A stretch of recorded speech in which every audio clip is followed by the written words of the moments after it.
Hello everyone, welcome to Hoppy Nights. My name is Sahil and today we will see one of the trickiest chess puzzle and its solution. So now let's have a look at this position. As you can see, the pawn is just one square away from being promoted.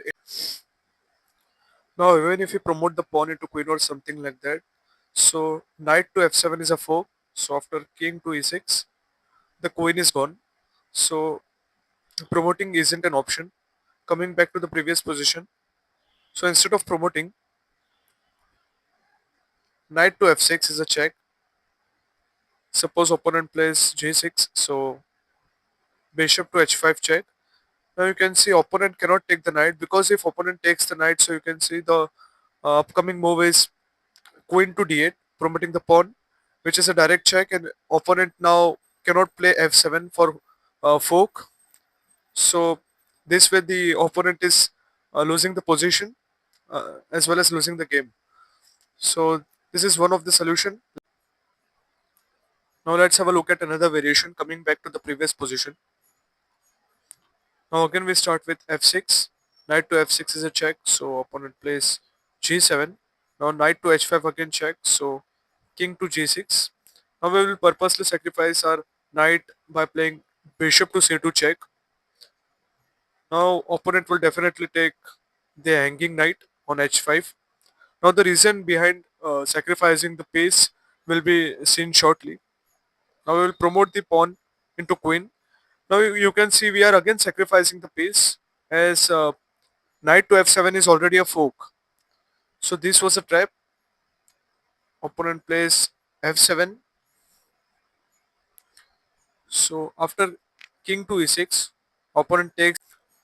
Now after king to f5, you can see opponent's king is already trapped as there is no place for the king to move. And the upcoming move is also d1, which is threatening to play a checkmate. So opponent plays e2, which is preventing the checkmate by controlling this d1 square.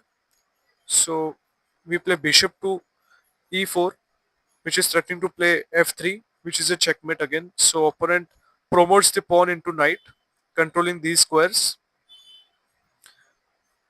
preventing the checkmate. So again we move bishop to d5, threatening to play c4 and then e2, which is again a checkmate.